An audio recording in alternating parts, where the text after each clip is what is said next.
Here's the question, a relatively short question, but worth a relatively generous 6 marks. As always, I would urge you to read it through at least 3 times before you embark on the question. So let's have a look for some keywords. Here's the first obvious keyword. This question is about forces. It should be fairly clear by now that the question is from the mechanics half of the Unit 2 paper.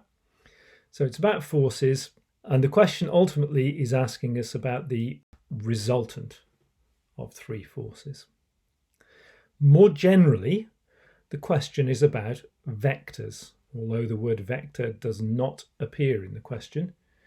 The examiner hopes that you will understand that force is an example of a vector quantity, or a quantity, a physical quantity, that can be modelled as a vector.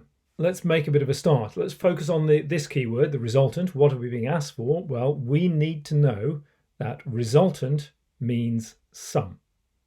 So it's what you get when you add a number of forces, a number of vectors together. Okay, so let's go ahead and do that.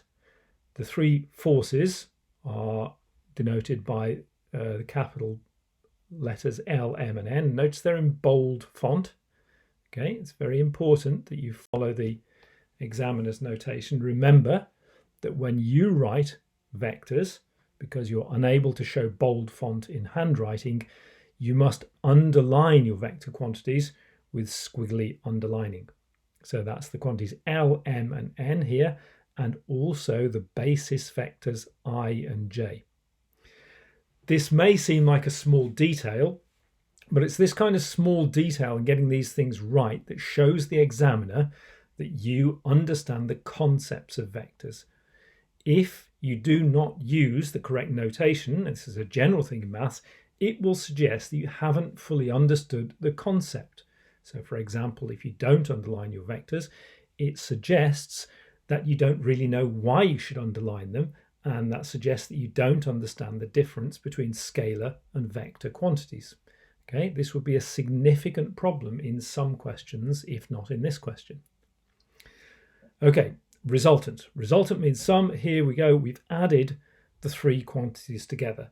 And here I've not done anything fancy at all. I've just written down, I've done exactly what I've said here. I've written down the sum. And all we need to do is to tidy up the right-hand side a little bit. We need to, in the usual algebraic way, group together like terms. So I'm going to group the i's together, group the j's together, and then tidy up a bit, just by simplifying those numbers in brackets. Paying careful attention to signs, I would get this. So the resultant of the 3 vectors L, M and N is 9i minus 40j.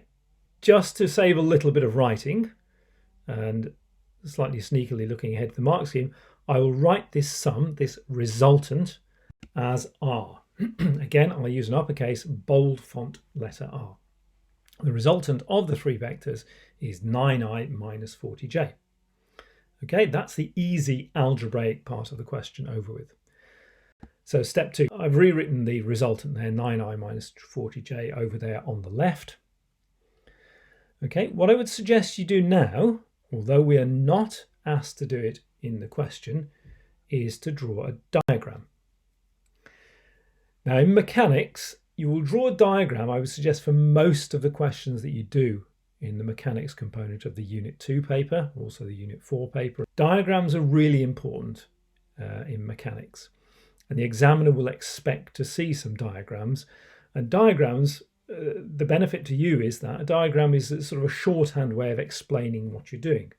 Also, it helps you, of course, to visualize what's going on, and it also helps, of course, you to communicate with the examiner, to show the examiner what you are thinking. Okay, the vector we've got, the resultant vector, 9i minus 40j, in my little diagram, which shows the Cartesian x and y axes, would be about here. So I've drawn the vector as a red arrow.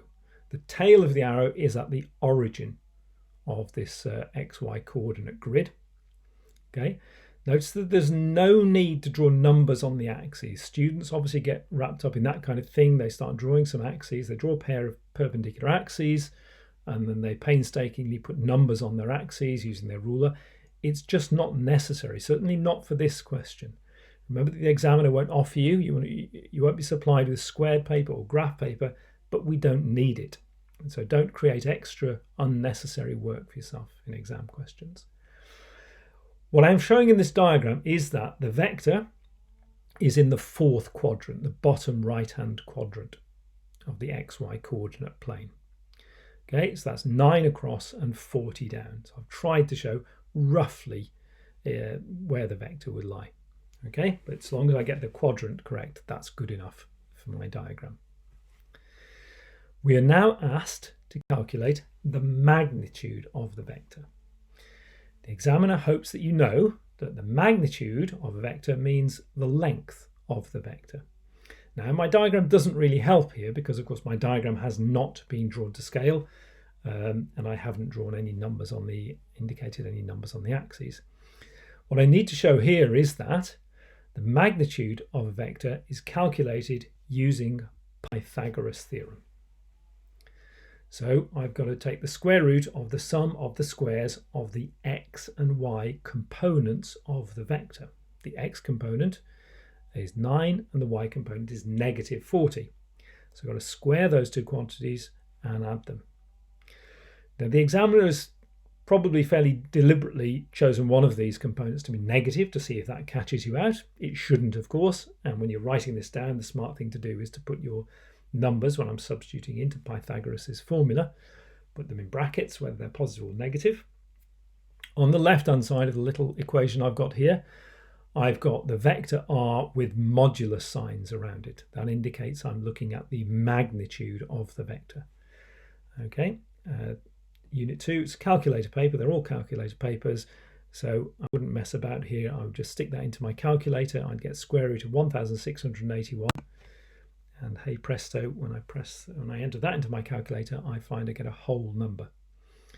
The examiner has again made a clear choice to give me a whole number at this point. The examiner has chosen a Pythagorean triple as the basis for part of this question. One more thing to do before we move on from step 3. I need to enter the appropriate units here. The units of force are newtons. My habit is to write out the name for the unit of measurement in full rather than just to use the normal abbreviation, which in this case would be capital N. It's just a little bit too confusing if you've got too many bare letters floating around. You will notice that in this question, the letter capital N was already used as the notation for one of the forces. If you look at the top of the question, the third of the force was labelled as N, so I don't know, that seems a potential for a little bit of confusion there. So I would write in my answer here 41 newtons. Okay, we've got the magnitude. Okay, let's move on to the next part of the question. So I've labelled this step 4. Here's the resultant again. We are now asked for the direction of the force. Here's where the diagram comes into its own, and it will save us a lot of working out and a lot of words of explanation. Okay, I'm going to work out this angle, the one I've shown with the blue arc here. Okay, it makes sense to measure the angle from the x-axis. I could have marked another angle, I could have measured the angle from the y-axis, but again, a little bit of experience will tell you that generally speaking, directions are given as angles made with the x-axis in diagrams like that. So I'll call this unknown angle theta, as usual. And what you need to be able to see is that theta is one of the acute angles in a right-angled triangle. Okay, here is the other two, the shorter side of the triangle in green. Okay, the hypotenuse of the triangle, the right-angled triangle, is formed by the vector r, and so the length of that side is the magnitude of r, which we have just worked out. Okay. But we don't need that, and it would be safer not to use the quantity we've just calculated. We'll do things from scratch. I know, given that the vector r is 9i minus 40j, that this side of the triangle, the adjacent side, is 9, and the opposite side is 40. Not negative 40, there's no such thing as negative length. The opposite side is 40 units, 40 newtons in this case. So to work out the angle theta, hopefully we were adept enough with GCSE B grade trigonometry, simple right angle trigonometry, to recognise that theta is the inverse tangent of opposite over adjacent, which is 40/9. Again, I can just type that straight into my calculator, and to 2 decimal places my calculator tells me that the angle is 77.32 degrees. As often happens with these questions, the examiner does not specify a degree of accuracy, so I've cheated a little bit here. I've looked at the mark scheme. I've noticed that in the mark scheme they give 2 decimal places for their angles, so I've gone with that. I'm sure if you rounded your answer to 1 decimal place, that would be fine. Okay, the examiner would also like us to specify the angle or the direction in a more conventional way. This is all correct and all fine, and we probably get all 6 marks at this point. But just for absolute clarity, I could, or I should perhaps, specify the direction as a measurement of anti-clockwise turn from the positive x-axis. So in that case, because the vector is 77.32 degrees clockwise from the positive x-axis. Look, I'll change that little blue arc there to an arrow. Okay, in that case the direction could be denoted as negative 77.32 degrees. Okay, that means clockwise 77.32 degrees from the positive x-axis. We could also measure, of course, anti-clockwise from the positive x-axis. We would just have to go a little bit further, and this angle is clearly 360 minus 77.32 degrees, so that's 282.68 degrees. Okay, so I could also use either of those 2 final answers there as a measure of the direction of the resultant. And that's it. That should be the end of the question. We should have achieved our 6-mark target there.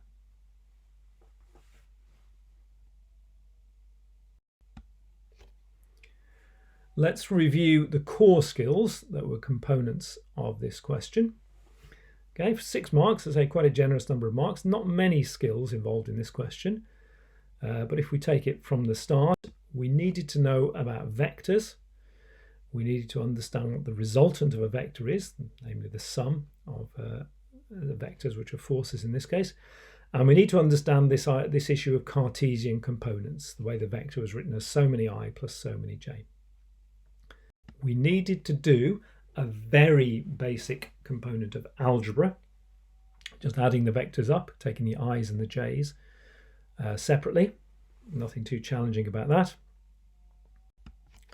To work out the magnitude of the resultant vector, we used Pythagoras' theorem.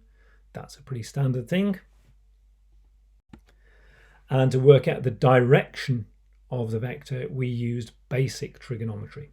So trigonometry of just right-angled triangles. And more generally, linking those last couple of points there, we used a diagram. It's so essential in mechanics questions to use diagrams. I already suggested what the utility of a diagram is there, but you must try and grasp this. Don't try and do questions like this without drawing a suitable diagram. You would be risking your marks, certainly on the direction part of the question. Lots of students would be throwing away lots of marks on direction if they did not draw a diagram here.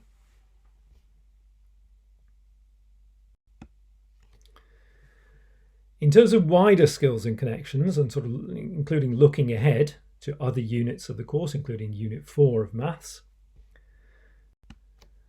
the common underlying issue here to do with forces is what's called, there's 2 aspects of it. It's composition and resolution of forces.